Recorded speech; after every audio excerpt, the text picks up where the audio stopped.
Well, I wake up early at the crack of dawn, get my t-shirt, put my old boots on, and I'm gone. Well, I get my dog and put him in the truck. We hit the road. F&T's Tailgate Adventures is brought to you by F&T's Fur Harvesters Trading Post, Kelly's Hay-Lights, Ultra Advantage Dog Food, F&T Canine Classic Hunting Dog Boxes, Dan's Hunting Gear, United Kennel Club, C&H Publishing, Wild Spirit Guide Service, Midnight Hunting World. Hello and welcome to F&T's Tailgate Adventures. This week we take you on a hunt up in the Upper Peninsula of Michigan with Dan Kirshner and Wild Spirit Guide Service. We got up with Dan again and his whole family. Dan takes his whole family to the woods with him. I have to leave mine behind, but Dan gets to take his out. And teamed up for a training session on bear. Couple of days of fast and furious bear action. Fast and furious, absolutely. In fact, we kicked it off right off the bat the first day. Well, we're back up north with Dan Kirshner, Wild Spirit Guide Service. Last year we ended up in Upper Peninsula, Michigan. Correct. But this year we're actually just across the state line in Wisconsin. Where are we hunting? I know we're in a national forest, and I've been seeing nothing but trees for a while, but where are we? We are in Florence County, about 15 miles west of the town of Florence. Yeah. And this is the Nicolet-Chiquamana National Forest. Okay. Well, it took us a little bit longer than expected to get up here, so it's middle of the day. We had rain yesterday, so it'd probably been great hunting this morning. It was. We treated a bear early this morning. Brian did. One last evening. We made it now that it's dry. Yeah. Oh, it'll work out. But looks like we've got a recently hit bait here. And correct. Yep. Midday hit, so we should be able to make something happen. Okay. Turn a couple dogs out and see if they can line it out. Correct. All right, that'll work.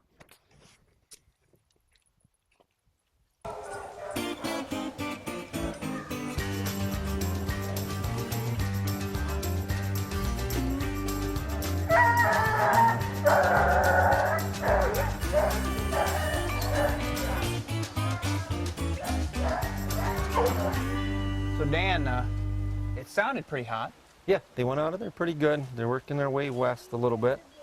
Now, which way? You said there's a highway not too far in there? Highway 70 is only about a mile south of us here right now, so we got to stay. So they're running parallel to it? They're paralleling it, yeah. About a half a mile north of it, half a mile south of us. Because, well, along with watching for traffic, we'd kind of like to get out in front of it and get some we were a second short of that last year. Yep. That second bear last year ran across the road and then dogs right after, and we missed the whole thing. A little research here. This is not our familiar territory. Well, you know, the highways are dangerous, but these GPS units sure do help. Oh yeah, they're a dream for crossing roads, being able to get ahead of the dogs, stay on top, and prevent a catastrophe. Right. I think we can make a move. I've got my bearings straight where we're at, and hopefully get back in the front and maybe get another road crossing. Well, who's in the race right now? Oh, we got Dixie and Spunky, Mickey, Stormy, and there must be, I think Ryan probably has Sissy in there, it looks like. Mostly veterans, or? Yeah. Dixie's only, well, 13, 14 months old, but she's held the front on every race. I think she has like 22 races under her now this year, and All right. she's been at the front, treated bear by herself. She's cold trailing a little bit. She's looking really good. Good. Okay, well, if we need to get around to get out in front of them again. Yeah, let's go hit a road and see if we can't get on top of it. Okay. Well, we kind of split up. We ran around the other side, but that bear decided to change directions at the last minute. So they're just a few hundred yards in here, according to the GPS, and they're heading right for us. So it's going to be here, there, right up the middle of the trucks.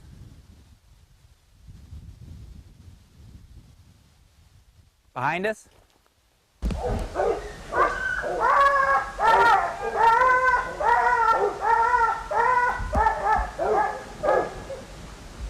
Well, we concluded day one with not a bear in a tree, but a bear we did get an opportunity to see and chase for quite a while. We chased it for a long time. As a matter of fact, it wore out the entire pack of dogs. Entire pack of dogs, the entire pack of kids, and probably a pack of hunters. And a film crew or two, and yeah. That bear crossed a highway multiple times, crossed multiple roads on us. Crossed a railroad track once. Crossed the railroad track. I almost backed up over him on the railroad track. I'm in reverse. Luckily, I was going slow, and he crossed right behind the bumper. And so I got a close look at him as an adolescent bear, which Dan had predicted. Dan explained to us that it's those adolescent bears that are the athletes of the bear world, and it's almost as if they take pleasure in outrunning a pack of hounds. Yeah, so we proved once again that just getting a hot bear strike does not necessarily mean that bear doesn't have a fighting chance. That's right. But luckily, we had a couple more days of hunting, and we'll stay tuned for day 2. Well, we caught up with you guys early this morning. As I mentioned, we're up here in northern Wisconsin, hooked back up with Dan Kirshner and Wild Spirit Guide Service. Partner Brian, you got a quick strike this morning. Yep. Dogs are going deep, and probably ought to have this up here pretty soon, huh? Yeah, definitely. They're sounding pretty good right now. They're lining it out, doing a lot of, he's running scared by the sounds of it right now. They got him pretty good. He's in some wet terrain. Yeah. They're definitely, there's not too many moments without barking. Well, Dan's going to put us right out in front of him so we can watch him. Maybe across a field or a pasture. Yeah, we've been doing really good at that. Yeah, okay. Well, the dogs have cut to the country, so I guess we need to try and get out in front of them or alongside them or something. Yep, we got to pack up and roll. Okay, let's go. 150 yards from us, we could make this bust. Quiet, Smokey. Is that because he hears those dogs? Yeah. Or? Did this guy see it? No, Brian's up here. He could hear the dogs, but he couldn't see it. Smokey!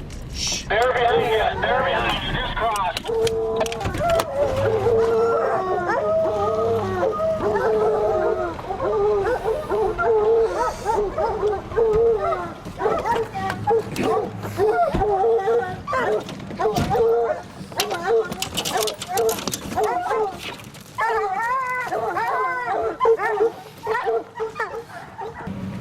I can smell him. That ain't no kid.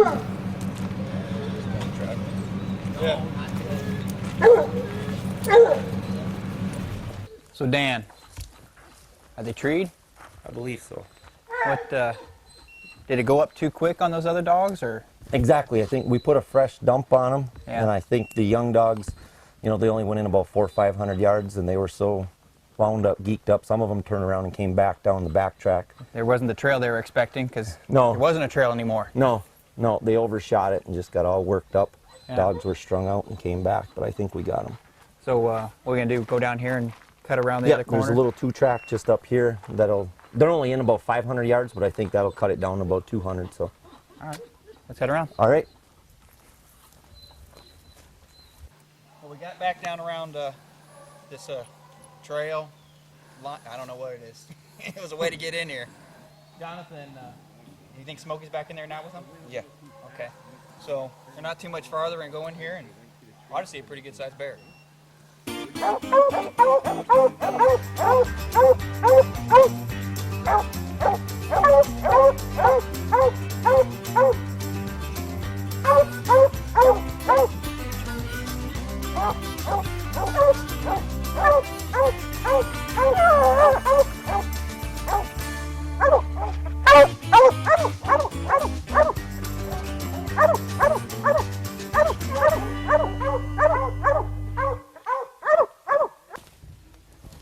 Holy cow. Could they have found a bigger tree, Dan? Not in Upper Michigan. That is as big as they come, Dave. I don't know if I've ever seen a white pine that big. That's monstrous. That's out west proportion. Good Lord. But you wouldn't want that if I was a paid customer, because the bear would look so small in it. Exactly. And not to mention, shot is going to be difficult if you were trying to take it. Yeah. Good God. Trying to find the bear is going to be a problem.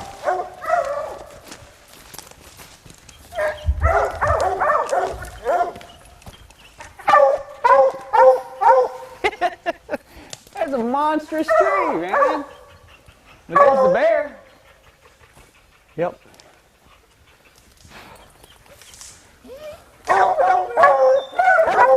There he is, Jude. Yeah. Sure enough.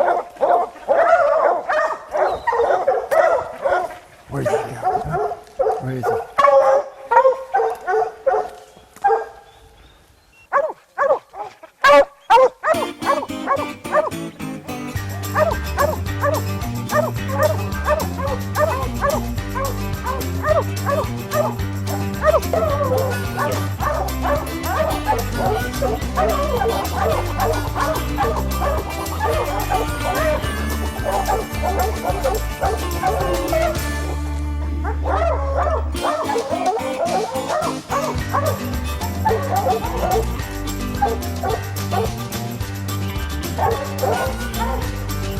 I can try that.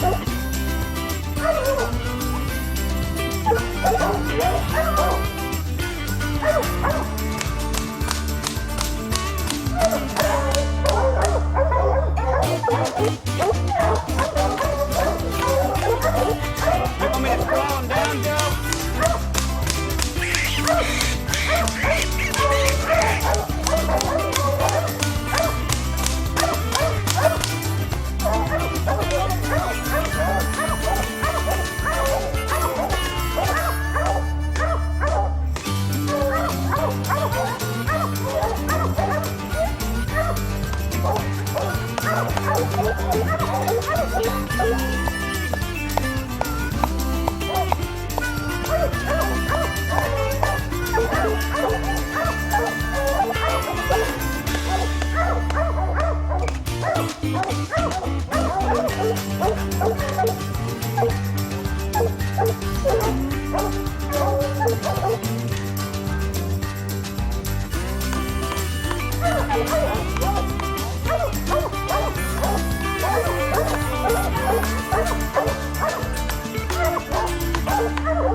You know, I'm walking and I'm thinking, and that's got to be the biggest pine tree in the woods. Yeah. And they logged this. Oh yeah, it's amazing that that one got left behind. 'Cause I've never seen a pine that big in Michigan or Wisconsin before. Probably close to 5 feet on the butt and 150 feet tall. It was very tall. I mean, I've seen some big oak trees back home that wide, but half that tall.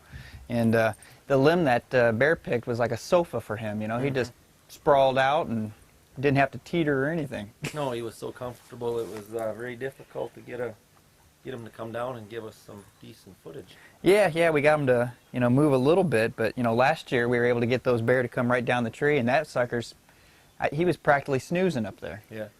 But on the one side of the tree, up on the hillside there, it was all clawed up. Did the bear, I mean, has he been there before, and that was where he takes his afternoon siesta, or? I would not be surprised. I mean, typically bears don't go around spending a lot of time up in the trees. Yeah. Other than if they're up there trying to get some kind of food source. But he did seem to be so comfortable, and we watched him, you know, as you know, for a long time, and he wasn't interested in coming out of there. Yep. He may have been making a beeline for the couch when the dogs were on him. Yeah, exactly. And it could have been maybe that was his safe tree from. He was raised in that area, and you know that's where the sow and his other siblings spent their time. Very possible. Okay. Well, it's getting kind of late, so we think about heading back to camp and maybe trying to get another one going in the morning. That's our plan. All right, let's do that. Well, at the conclusion of day 2, we got back to bear camp and talked to Dan and Brian about the other types of hunts they guide out west, big cats and bear. Well, Dan, we're back here at bear camp, and we've once again been put into some beautiful countryside and some bears. We've seen some bears. Keep passing the bears and watching them in the rearview mirror, but putting some up. But, you know, I do mostly coon hunting, other than the opportunities with the show to get out with some, other hunters.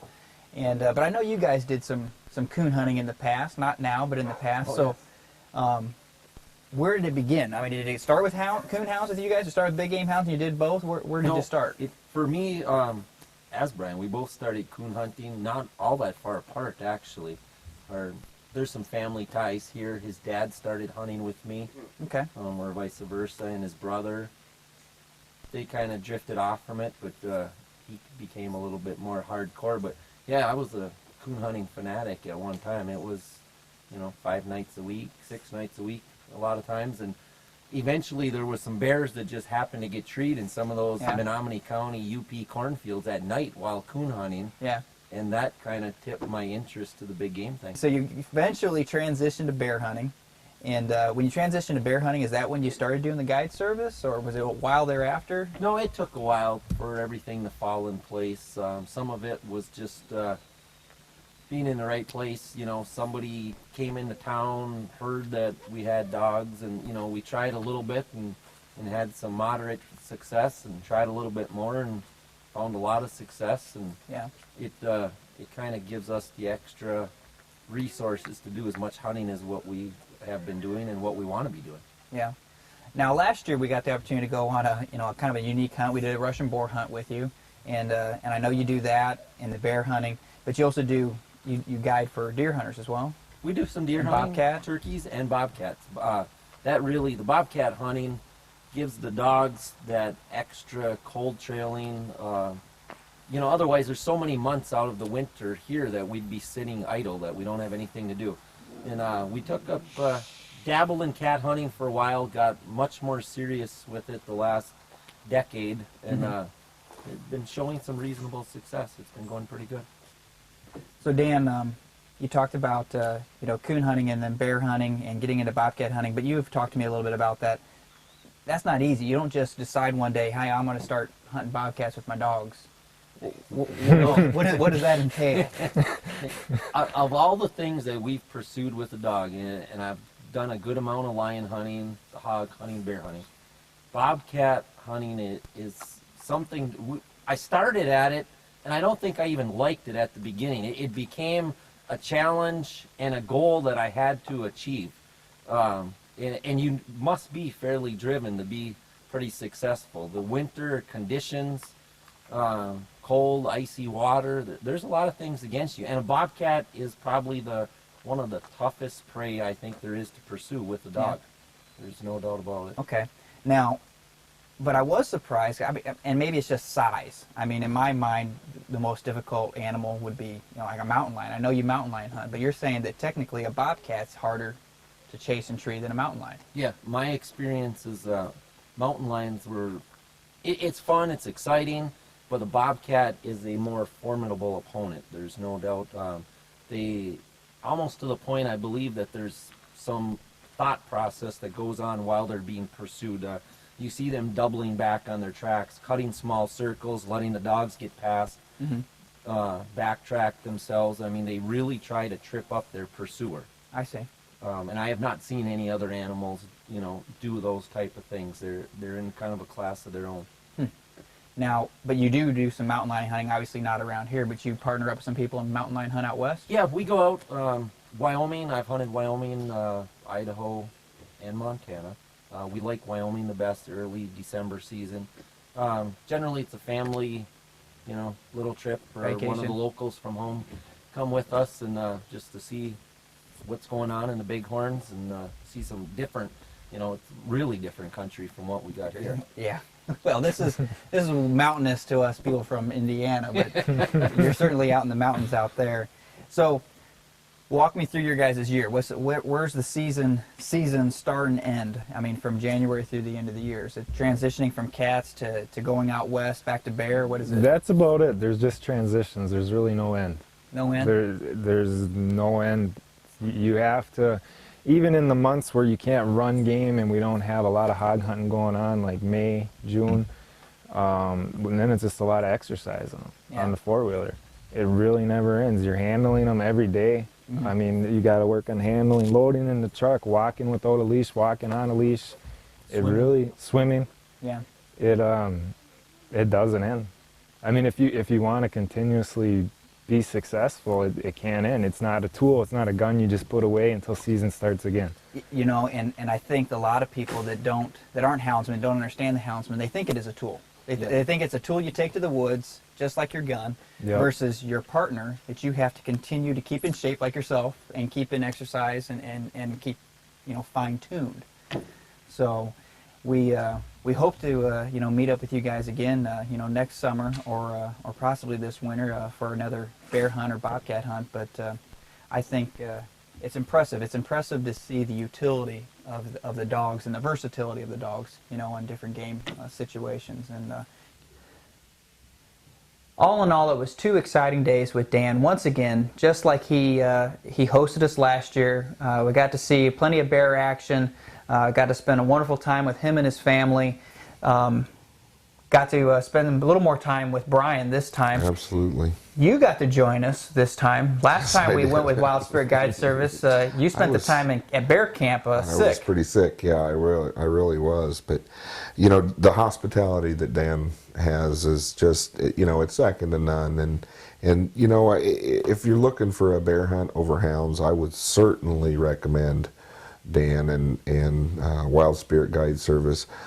He also guides for Bobcat. Yep. And as he told us, and host some mountain lion hunts out host west. some mountain lion hunts out west. So If you're looking for big game action with hounds, that's the place to go. that's the place to go. And it was, again, another exciting, fun-filled time with Wild Spirit Guide Service. Much thanks to them. And until next time, this was another episode of F&T's Tailgate Adventures. F&T's Tailgate Adventures has proudly partnered with these fine kennels: Chris Brett Kennels, Oak Ridge Kennels, McCoy's Black River Kennels, and the home of Buck Creek Mr. Smith, Extreme Insane X, and Nocturnal X. F&T's Tailgate Adventures is brought to you by F&T's Fur Harvesters Trading Post, Ultra Advantage Dog Food, Do we want to say this? F&T Canine Classic Hunting Dog Boxes, Just missed it. Kelly's K-Lights, Brian turned out on a rig strike. Dan's Hunting Gear, Trying to catch up to him. It's weird trying to catch up to him. United Bear Kennel crawled Club, right in. It's a pretty good sized bear too. C&H Publishing, Midnight Hunting World, and Wild Spirit Guide Service. I'm afraid the suspense was more than you get